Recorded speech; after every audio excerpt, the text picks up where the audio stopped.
coaching. Untuk kegiatan coaching ini, saya sebagai pengamat akan mengamati dengan rubrik penilaian seperti berikut.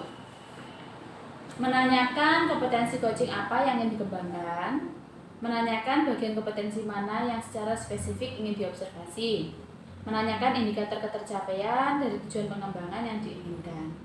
Kemudian mencatat yang terlihat dan terdengar pada saat rekan coaching melakukan coaching yang bebas dari penilaian dan asumsi. Fokus pada area yang ingin dikembangkan saja berdasarkan hasil percakapan tadi yang dilakukan Budian sama Bias. Kemudian menanyakan apa yang sudah dilakukan pada saat melakukan coaching yang menjadi indikator ketercapaian pengembangan yang diinginkan. Kemudian menyampaikan catatan hasil observasi berbasis data yang bebas dari penilaian dan asumsi, fokus pada area yang ingin dikembangkan saja Budian berdasarkan hasil percakapan tadi. Kemudian menanyakan kompetensi apalagi yang ingin dikembangkan berdasarkan hasil melakukan coaching yang barusan dilakukan.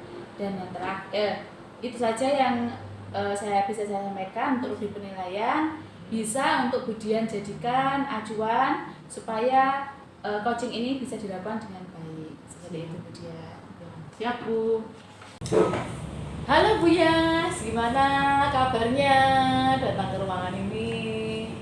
Halo Budian, alhamdulillah hari ini saya senang sekali. Alhamdulillah. Bertemu dengan Budian. Oh begitu, iya. Oke. Gimana Bu kelasnya? Bisa belajar? Saya ini mau bercerita sedikit. Begitu? Ya tidak sedikit sih, banyak. Iya. Tentang kelas saya yang setiap hari saya hadapi.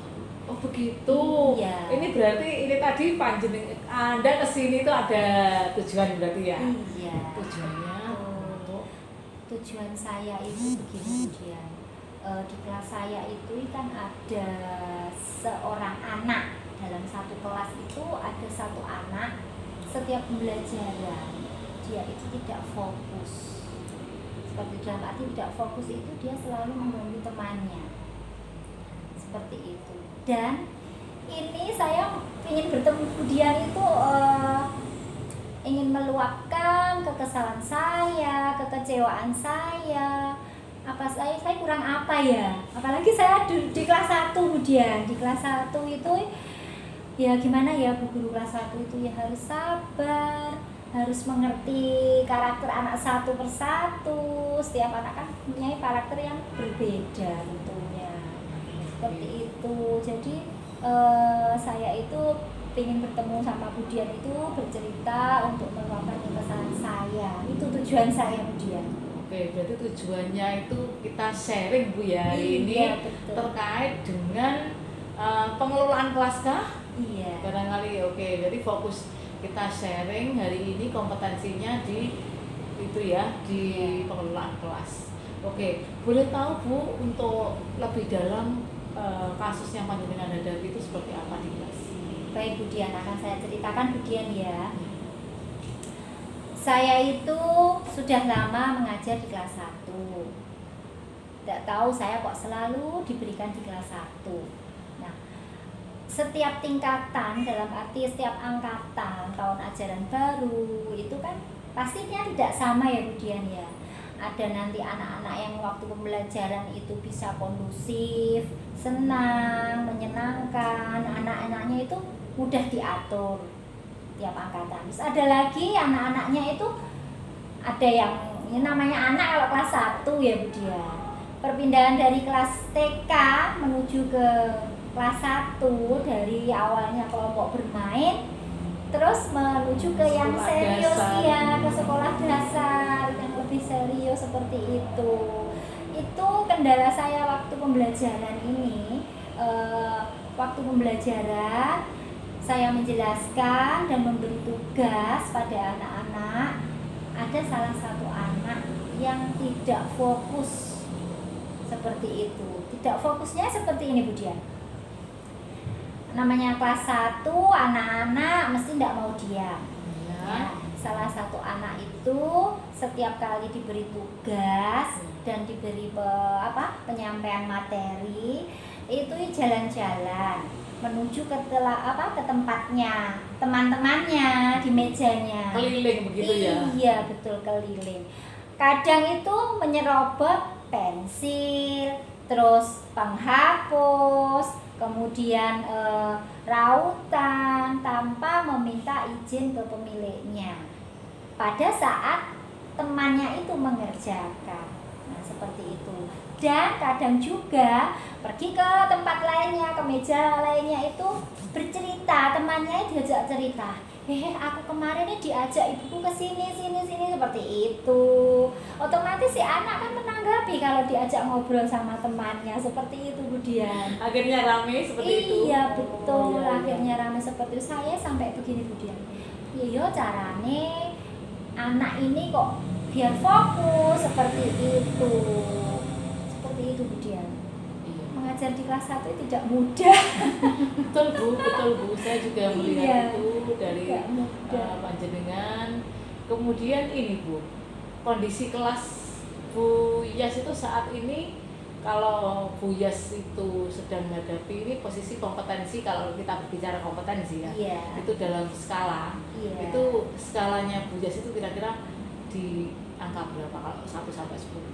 Menurut saya ya Bu Dian, karena kondisi kelas saya seperti itu, menurut saya itu kok kurang maksimal sama sekali.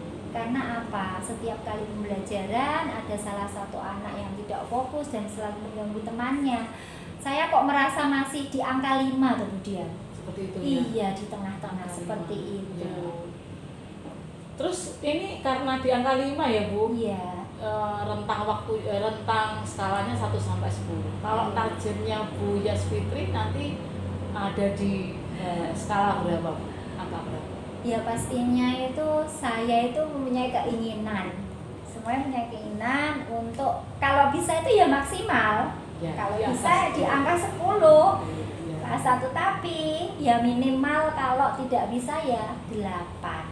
Karena dengan kondisi anak seperti itu semua kan membutuhkan proses. Jadi saya tidak bisa langsung memberi anak perubahan dan harus langsung anaknya itu berubah. Biasanya itu kalau anak kelas 1 didhawuhi itu biasanya sering nurut sama gurunya. Itu hanya sebentar saja kalau tindakannya nakal seperti itu ya, tidak fokus seperti itu Bu Dian. Itu biasanya kalau diingatkan, dinasehati itu nurut hanya sebentar. Setelah itu kembali lagi Ya.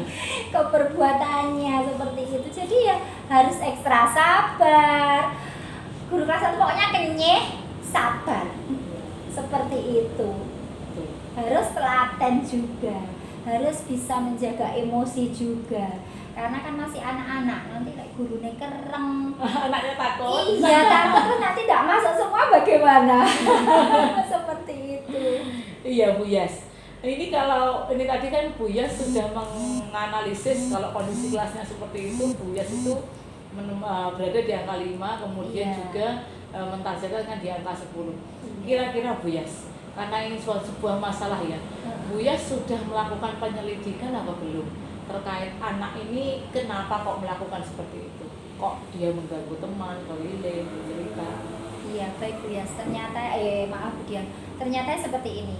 Saya pernah bertanya, kenapa kamu kok tidak bisa fokus waktu pembelajaran dan tidak bisa diam? Itu anaknya perempuan. Oh, cewek. Iya, perempuan. Bukan kok tergolong anaknya hiperaktif dalam arti yang tanda kutip seperti itu ya Bu Dian. Itu Iya. tidak, anaknya itu sebetulnya bisa. Ya.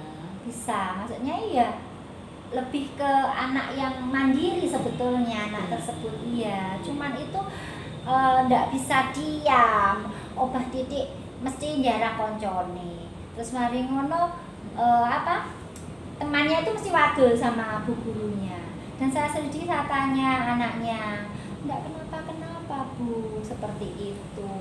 Katanya refleks saja. Terus bagaimana itu dia?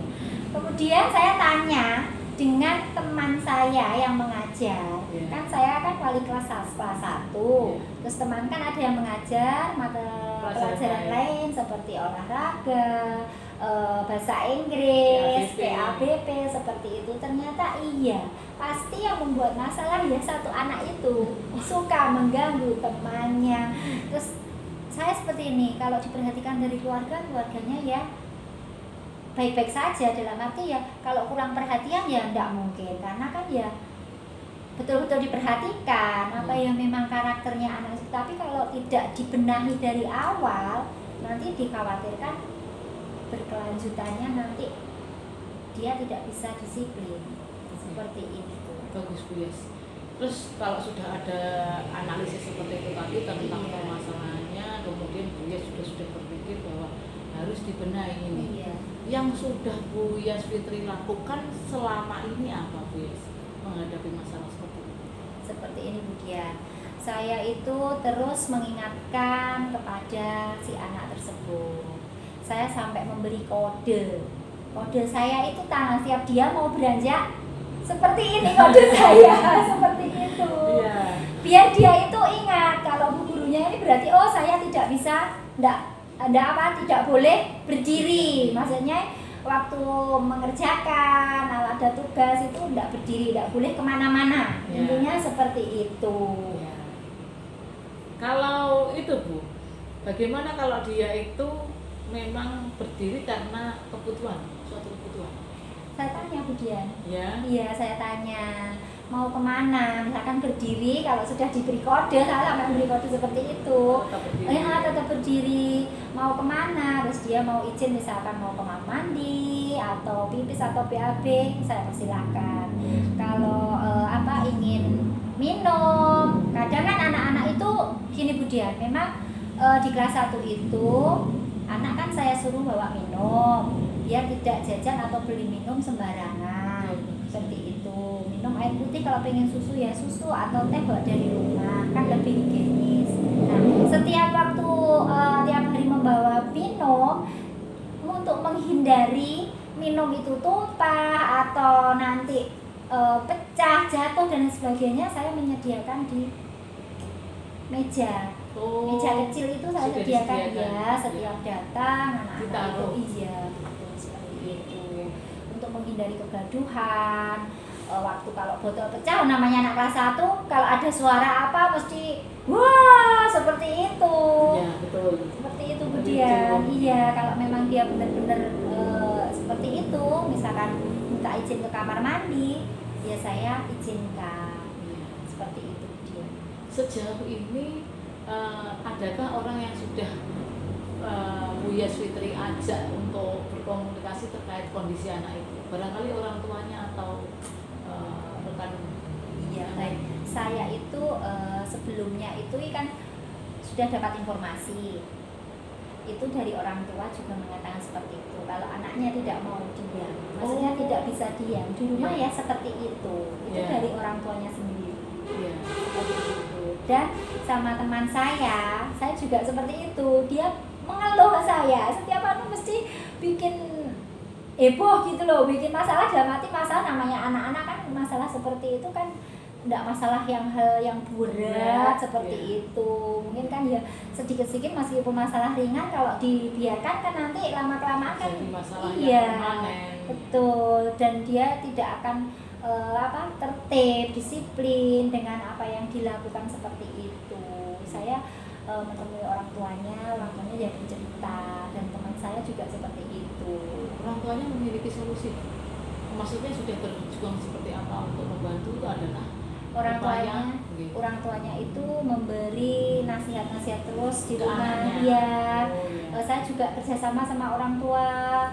Kita minta kerjasamanya. Kalau di sekolah nanti yang mimpin saya, yang menasihati saya, karena kan kalau di sekolah orang tuanya kan bu gurunya. Ya. Tapi kalau di rumah kan sama ibunya sendiri. ibunya, Iya, ya. seperti itu. Jadi anak itu dinasihati di rumah sama orang tua sendiri, kemudian kalau di sekolah sama saya. Saya minta kerjasamanya sama orang tua seperti itu.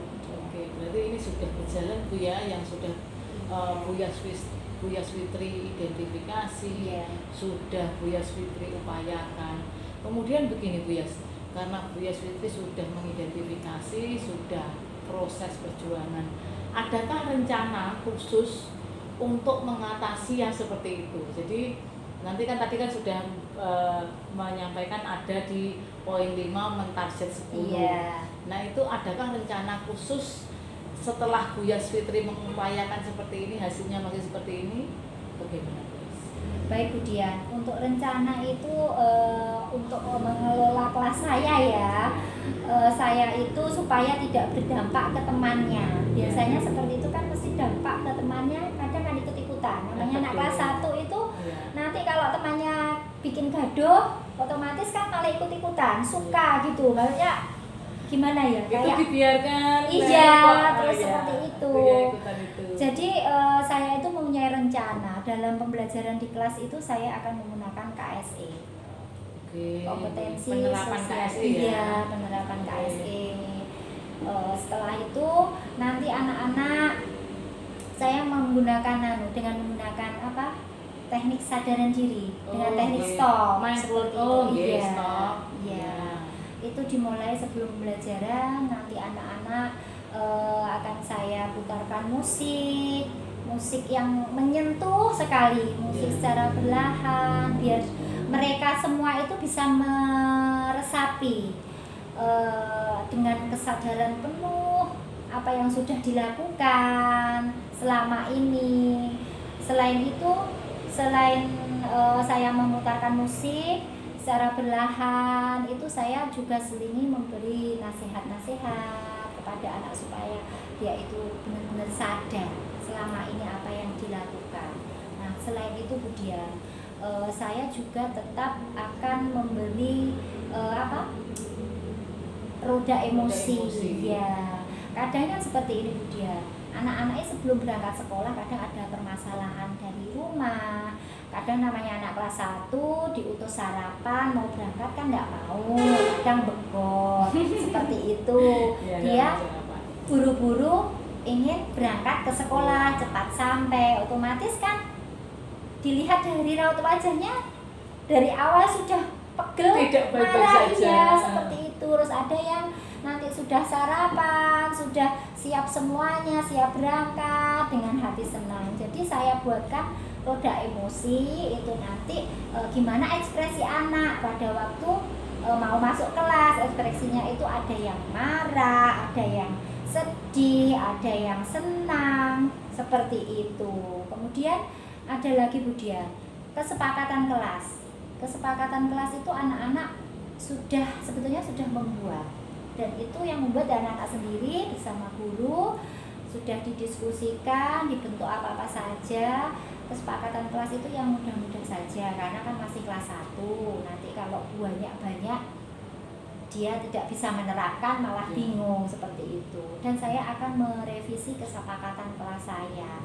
Kok belum maksimal seperti itu, kok masih dilanggar dan lain sebagainya. Seperti itu dia.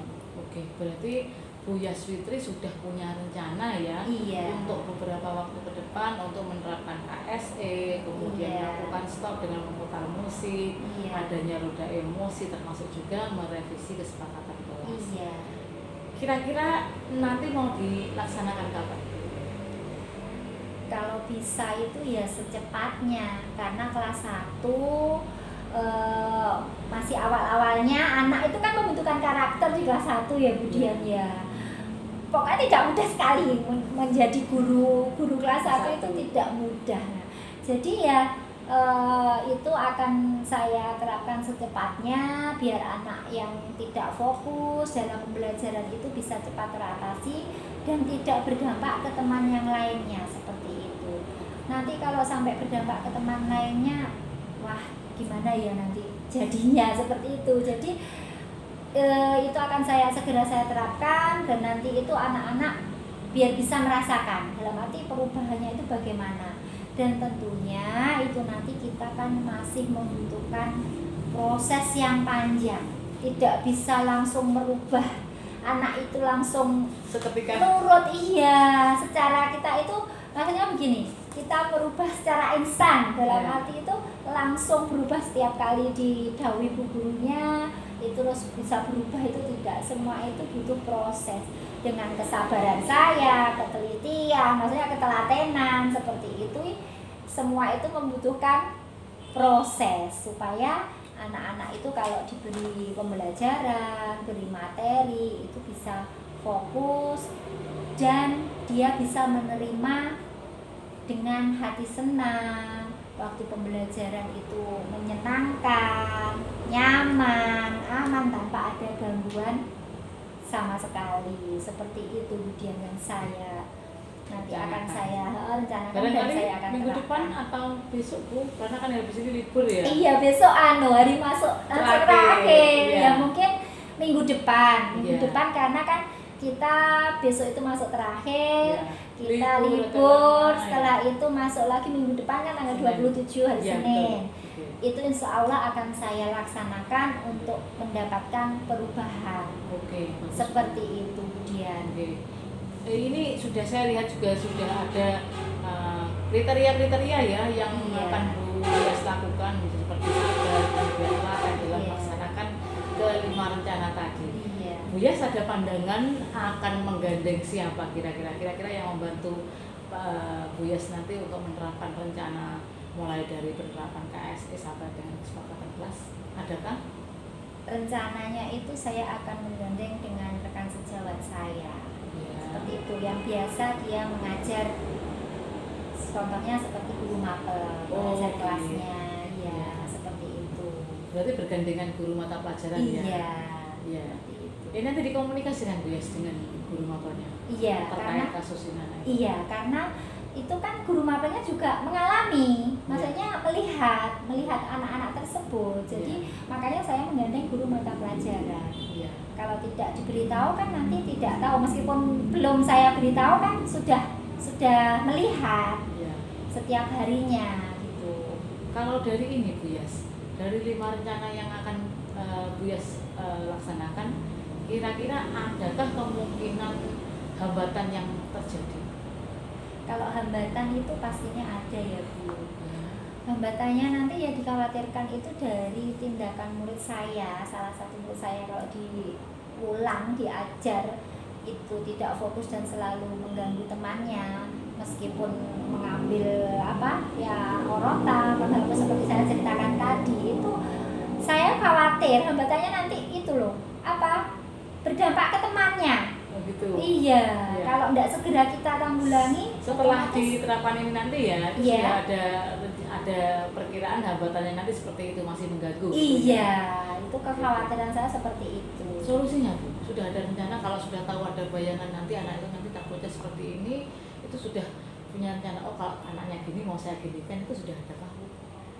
Kalau itu sudah Bu, Ya. nanti seandainya anaknya itu dengan segala cara saya itu Ya. lakukan, saya dengan kerjasama dengan teman, nanti si anak itu harapan saya itu bisa lebih fokus, lebih maksudnya tidak mengulangi itu, ada perubahan, itu harapan saya seperti itu. Ya. Jadi biar anak itu oh iya, saya itu tidak akan mengulangi hal-hal yang kemarin.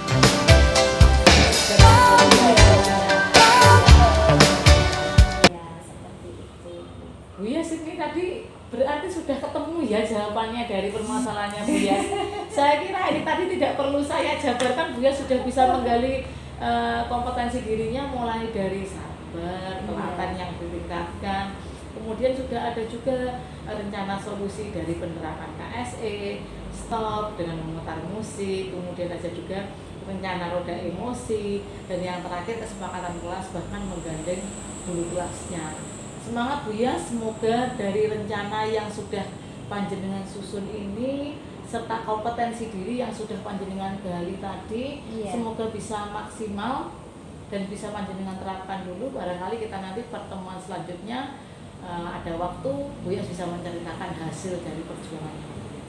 Siap, Budian. Iya. Terima kasih atas waktunya Sama-sama, Bu yang Yas. sudah diberikan saya, sudah mau mendengarkan cerita saya yang begitu panjang sekali. Saya senang sekali Bu Yas. Keluh kesah saya selama mengajar di kelas 1 Iya. seperti itu, Budian. Oke, ini sharing ini juga ilmu baru untuk saya. Iya. Dan betul. saya juga bisa tahu apa-apa yang Bu Yas lakukan yang bisa menginspirasi saya. Iya, betul.